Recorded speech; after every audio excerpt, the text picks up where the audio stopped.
ओम नमः शिवाय। नमस्कार दोस्तों, आज की इस वीडियो में हम चर्चा करेंगे श्री शिव महापुराण के द्वितीय सतीखंड के अध्याय 17, 18, 19 एवं 20 की कथाओं के बारे में। द्वितीय सतीखंड के प्रथम 16 अध्याय की कथा मैंने अपने चैनल पर अपलोड कर दी है। डिस्क्रिप्शन बॉक्स में दिए गए लिंक पर जाकर आप उन सभी कथाओं का श्रवण कर सकते हैं। तो आइए 17वें अध्याय का श्रवण करते हैं। बोलिए गणेश महाराज की जय। बोलिए मेरे बाबा भोलेनाथ की जय। माँ भगवती अम्बा पार्वती की जय। द्वितीय रुद्र संहिता 17वां अध्याय। इस अध्याय के अंतर्गत दक्ष के गृह शिवजी के आगमन के बारे में बताया गया है। ब्रह्मा जी बोले, इधर सती ने फिर नंदा का व्रत किया। तब शंकर जी प्रसन्न हो प्रत्यक्ष रूप से उसे दर्शन देने गए। शंकर जी को देख सती ने किंचित लज्जा से सिर झुकाकर उनके चरणों में प्रणाम किया। तब शिवजी ने कहा, हे सुव्रत दक्ष पुत्री, मैं तुम्हारे व्रत से प्रसन्न हूँ। वर मांगो। उसके मुख से वचन सुनने की इच्छा से वर मांगो। उन्होंने ऐसा कहा। तब तो सती और भी लज्जित हो गई और उनके हृदय में जो था वह कह न सकी। उनके अभिष्ट को लज्जा ने ढक लिया। वह शिवजी के वचन सुन प्रेम में मग्न हो गई। शिवजी भी यह जानकर प्रसन्न हो गए। सज्जनों के गम्य शिवजी फिर वर मांगो ऐसा कहने लगे। तब सती जी ने अपनी लज्जा त्याग कर कहा कि हे वरद, आप वही वर दीजिए जो आपको अच्छा लगे। सती का वाक्य पूरा भी ना हुआ था कि भक्तवत्सल शिवजी ने तुम मेरी अर्धांगिनी बनो कहकर उन्हें यह वर दे दिया। मनवांछित वर पाकर सती मौन हो गई। फिर कामनायुक्त शंकर जी के समक्ष खड़ी हो मंद मंद मुस्कुराती हुई सती कामवर्धक हाव भाव करने लगी। शिवजी में श्रृंगारिक भाव जागृत हो गया। फिर तो उन दोनों की चित्रा और चंद्रमा की सी अपूर्व शोभा हो गई। फिर सती ने हाथ जोड़ भक्तवत्सल शिवजी से नम्रता पूर्वक कहा, हे देव देव महादेव, हे प्रभु, हे जगतपते, मेरे पिता के समक्ष विवाह विधि से आप मुझे स्वीकार करें। सती के ये वचन सुन भक्तवत्सल शंकर जी ने उन्हें प्रेम से देखा और तथास्तु कहा। सती जी मोह और हर्ष से युक्त हो शिवजी को समझा और उनसे आज्ञा ले माता के पास आई। शिवजी हिमाचल शिखर पर अपने आश्रम में पहुँचे। सती के वियोग में अब उनका ध्यान आदि क्रियाएं कम होने लगी। अब उन्होंने संसारिक गति का आश्रय लिया। मन को सावधान कर उन्होंने मुझ ब्रह्मा का स्मरण किया। मैं उनके पास पहुंचा। सरस्वती भी मेरे साथ थी। तब सरस्वती युक्त मुझे देखकर सती के प्रेम में उत्कंठित भगवान शंकर ने मेरी ओर देखकर कहा, हे ब्रह्मा, इस समय मैं स्वार्थपरायण हो गया हूँ। अतएव तुम मेरी आज्ञा से दक्ष के पास जाकर कन्या देने का कोई शीघ्र उपाय करो। मुझे अब सती का वियोग सहन नहीं होता है। ऐसा कहकर सरस्वती को देखकर शिवजी वियोग के वश में हो गए। शिवाज्ञा पा मैं कृतार्थ हुआ। फिर भक्तवत्सल शिवजी से बोला, हे भगवान, आपने जो कहा है मैं उस पर विचार करूँगा। इसमें तो मेरा और देवताओं का ही भला है। दक्ष अवश्य ही आपको अपनी कन्या देगा। फिर मैं भी आपकी आज्ञा से उससे कहूँगा। ऐसा कहकर मैं एक द्रुतगामी रथ पर बैठकर शीघ्र ही दक्ष के घर पहुंचा। उधर सती अपने पिता के घर में पहुंच बड़े हर्ष से अपनी सखियों द्वारा माता पिता के पास शिवजी से प्राप्त अपने वर प्राप्ति का समाचार कहला रही थी और उसकी प्रसन्नता में उसके माता पिता बड़ा उत्सव कर रहे थे। तब तक सहसा मुझे वहां उपस्थित हुआ देख दक्ष ने सिर झुकाकर प्रणाम किया और आसन देकर बैठाया तथा आगमन का कारण पूछा। तब मैंने शिवजी की विकलता देखकर दक्ष से शिवजी के लिए सती को देने का सुझाव दिया। उसे सुनकर मेरा पुत्र दक्ष बड़ा प्रसन्न हुआ और कहा, ऐसा ही होगा। मैं उत्कंठित होकर शिवजी के पास लौटा। उधर दक्ष भी इस विचार को लेकर अपनी स्त्री सहित आनंदित हुए मानो अमृत में स्नान किया हो। इति श्री शिव महापुराण द्वितीय सतीखंड का 17वां अध्याय समाप्त। बोलिए मेरे बाबा भोलेनाथ की जय। माँ भगवती अम्बा पार्वती की जय। द्वितीय सतीखंड 18वां अध्याय। इस अध्याय के अंतर्गत शिवजी का सती से विवाह के बारे में वर्णन किया गया है। श्री नारद जी बोले, हे तात, जब आप कैलाश पर स्थित शिवजी के पास पहुँचे तब शिवजी से आपकी कैसी कैसी बातें हुई तथा शिवजी ने क्या किया। ब्रह्मा जी कहने लगे, शिवजी को सती की प्राप्ति में संदेह था। वे मेरे पहुँचने पर मुझ संसार के रचयिता से इस प्रकार की प्राकृतिक मनुष्य के समान शीघ्र ही मुझसे सती की प्रेम पूर्ण बातें पूछने लगे और यह भी पूछा कि दक्ष ने क्या कहा है। काम मुझे विदीर्ण कर रहा है। मैं निरंतर सती का ही ध्यान रूप कार्य करता हूँ। अतएव हे ब्रह्मा, वह सती जैसे भी मेरी प्रिया बने, आप वैसा ही प्रयत्न कीजिए। तब मैंने उन्हें सांत्वना देते हुए कहा, हे वृषभध्वज, आपका कार्य सिद्ध होगा। मेरे पुत्र दक्ष ने तो पहले ही आपको अपनी पुत्री देने का संकल्प कर लिया है। उसने कहा है कि शिवजी स्वयं ही मुझसे मेरी कन्या की प्रार्थना करते हैं तो मैं उन्हें अवश्य दूंगा। शिवजी जब भी चाहें शुभ लग्न और मुहूर्त में मैं उन्हें अपनी कन्या भिक्षा के रूप में देने को तैयार हूँ। अतः हे वृषभध्वज, अब आप शुभ लग्न और शुभ मुहूर्त का विचार कर उनके घर चलकर पानी ग्रहण कर लीजिए। इस पर शिवजी हंस पड़े और उन्होंने कहा, अच्छा, तुम्हारे और नारद जी के साथ मैं उनके घर पर चलूँगा। इस अवसर पर आप अपने मरीचि आदि पुत्रों को भी बुला लीजिए और मेरे गणों को भी साथ ले लीजिए, तब मैं दक्ष के घर चलूँ। मैंने अपने मरीचि आदि पुत्रों का स्मरण किया। वे सब मेरे मानसिक पुत्र बड़ी प्रसन्नता से शीघ्र ही मेरे पास आ गए और शिवजी के स्मरण करते ही गरुड़ पर बैठे भगवान विष्णु भी लक्ष्मी सहित चले आए। फिर तो चैत्र शुक्ल त्रयोदशी रविवार के दिन फाल्गुनी नक्षत्र में शिवजी ने वह यात्रा कर दी। मैं, ब्रह्मा और विष्णु आदि सभी देवता और मुनि उनके साथ हुए। मार्ग में जाते हुए शिवजी की अत्यंत शोभा हुई। देवताओं और शिवजी के गणों ने बड़ा उत्सव किया। शिवजी की इच्छा से हाथी, नंदीश्वर, व्याघ्र, सर्प और जटा तथा चंद्रकला आदि सभी यथा योग्य उनके भूषण बन गए। फिर नंदीश्वर पर आरूढ़ शिवजी अनेक देवताओं सहित शीघ्र ही दक्ष के घर पहुँचे। दक्ष ने बड़ी विधि से उनकी पूजा की। हम सबकी भी पूजा हुई।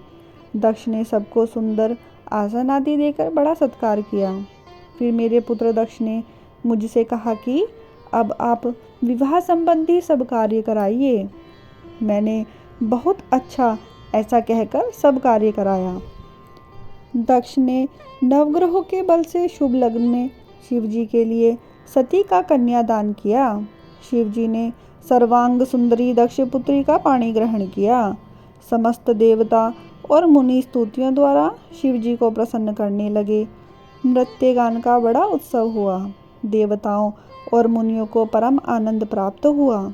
शिवजी को अपनी कन्या का दान कर दक्ष भी कृतकृत्य हो गए। शिव और सती भी प्रसन्न हो गए और बहुत सा मंगलाचार हुआ।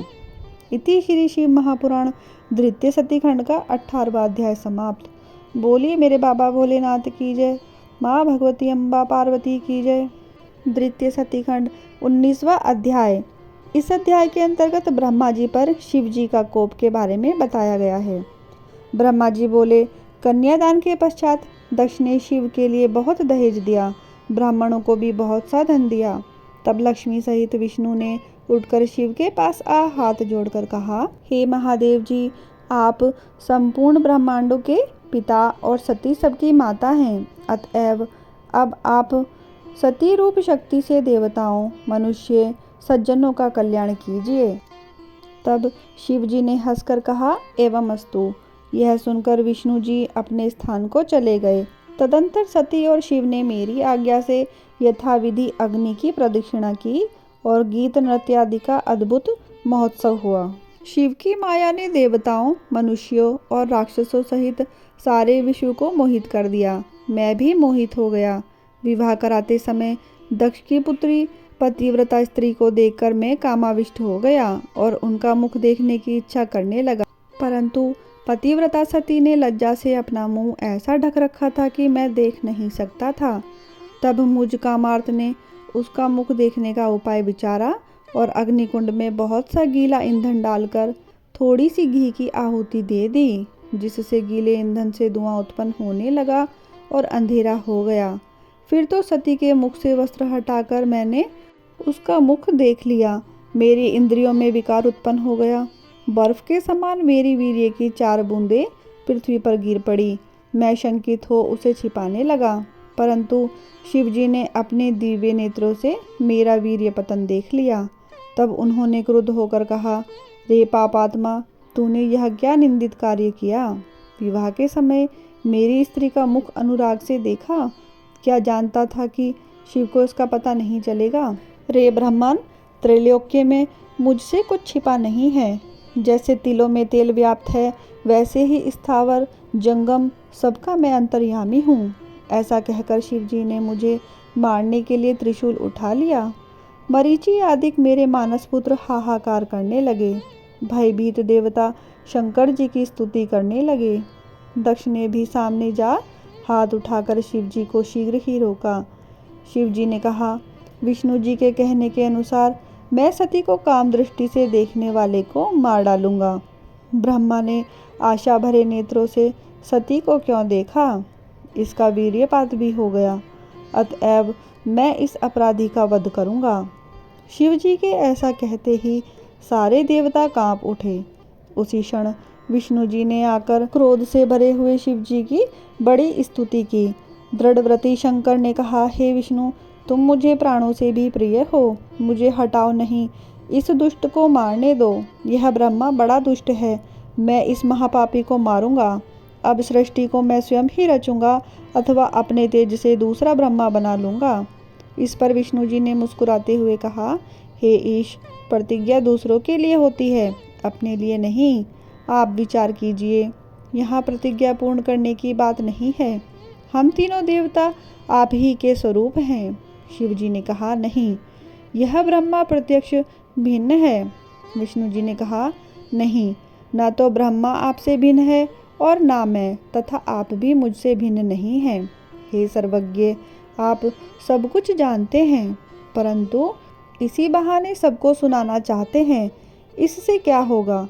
क्या हम तीनों देवताओं में कुछ अंतर पड़ सकता है? कदापि नहीं। आप शिव ही अनंत और स्वरूप हैं, जिसमें नित्य और दीर्घादि का कुछ विशेषण नहीं है। विष्णु जी के इस प्रकार बहुत कहने पर शिव जी ने मुझे नहीं मारा और वे महादेव फिर प्रसन्न हो गए। इति श्री शिव महापुराण द्वितीय सती खंड का 19वां अध्याय समाप्त। बोलिए मेरे बाबा भोलेनाथ की जय। माँ भगवती अम्बा पार्वती की जय। द्वितीय सती खंड 20वां अध्याय। इस अध्याय के अंतर्गत ब्रह्मा की विरूपता का वर्णन किया गया है। नारद जी ने पूछा, हे ब्रह्मन, हे विधेय, हे महाभाग, फिर इसके आगे क्या हुआ? समस्त पापों का नाशक शिव सती का समस्त दिव्य चरित्र मुझे सुनाने की कृपा कीजिए। ब्रह्मा जी बोले, हे नारद, जब शिव जी ने मेरा वध नहीं किया तो सब देवता प्रसन्न हो जय जयकार करते हुए शंकर जी की स्तुति करने लगे। मैंने भी अनेक स्त्रोतों से उनकी स्तुति की। तब भगवान शंकर ने प्रसन्न हो सबके सामने ही मुझसे कहा, हे तात ब्रह्मा, अब निर्भय हो जाओ और मेरी आज्ञा से अपना मस्तक स्पर्श करो। मैंने अपना मस्तक छूकर उन्हें प्रणाम किया। शिव जी मेरे मस्तक पर जा बैठे। इंद्रादिक सभी देवताओं के देखते ही मैं लज्जित हो गया। फिर तो शिव जी की स्तुति कर मैंने उनसे क्षमा याचना की और इस पाप की शुद्धि का कोई उपाय पूछा। शिव जी ने कहा, बस अब जो रूप मैंने तुम्हारा कर दिया है, तुम इसी रूप से मेरी आराधना कर तप करो। रुद्र शिर से पृथ्वी में तुम्हारी ख्याति होगी और तुमसे तेजस्वी ब्राह्मणों के कार्य सिद्ध होंगे। तुमने अपना वीर्यपात कर मनुष्य जैसा कार्य किया है, अतः तुम मनुष्य बनकर पृथ्वी पर विचरण करो। जो लोग तुम्हें इस रूप से देखेंगे वे यही कहेंगे कि शिवजी ब्रह्मा के सिर पर बैठे हैं और लोग इससे पर स्त्री गमन भी नहीं करेंगे। इसी से तुम्हारे पापों की शुद्धि होगी। और जो पृथ्वी पर तुम्हारा वीर्य की 4 बूंदें गिरी हैं, उनसे आकाश में प्रलय करने वाले 4 बादल होंगे। संवर्त, आवर्तक, पुष्कर और द्रोण। ऋषियों के देखते ही वे मेघ बन गए। तब भगवान शंकर और देवी सती दोनों शांत हो गए। फिर शंकर जी की आज्ञा से मैंने उनका विवाह कार्य संपन्न कराया और देवताओं ने सती और शंकर जी पर फूलों की वर्षा की और बड़ा उत्सव हुआ। तब उन ईश्वर ने आनंद पूर्वक मुझसे कहा, हे ब्राह्मण, तुमने विवाह कर्म उत्तम रूप से कराया है, इससे मैं प्रसन्न हूँ। तुम्हें आचार्य की पदवी देता हूँ। और बोलो, दक्षिणा क्या दूँ? मैंने विनम्र होकर कहा, हे देवेश, यदि आप मुझ पर प्रसन्न हैं तो मनुष्य की पाप शुद्धि के लिए आप इन वेदी में इसी रूप में स्थित रहिए। मैं इसी के समीप अपना आश्रम बनाकर तप करूंगा। शिव जी ने कहा, तथास्तु, ऐसा ही हो। मैं लोक हितार्थ इस वेदी में सती देवी सहित वास करूंगा। इसके पश्चात भगवान शिव जी ने हाथ जोड़ दक्ष से सती सहित जाने की आज्ञा मांगी।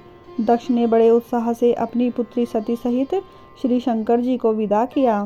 शिव जी कैलाश धाम अपने आश्रम पर पहुँचे। वहां पहुंचकर उन्होंने सब ऋषियों सहित देवताओं को विदा किया। सब शिव जी को नमस्कार कर अपने स्थान पर चले गए। शिव जी प्रसन्न हो सती सहित हिमालय पर विहार करने लगे। हे मुने, स्वयंभू मनु के समय होने वाले शिव विवाह का यह वर्णन मैंने तुम्हें सुनाया है।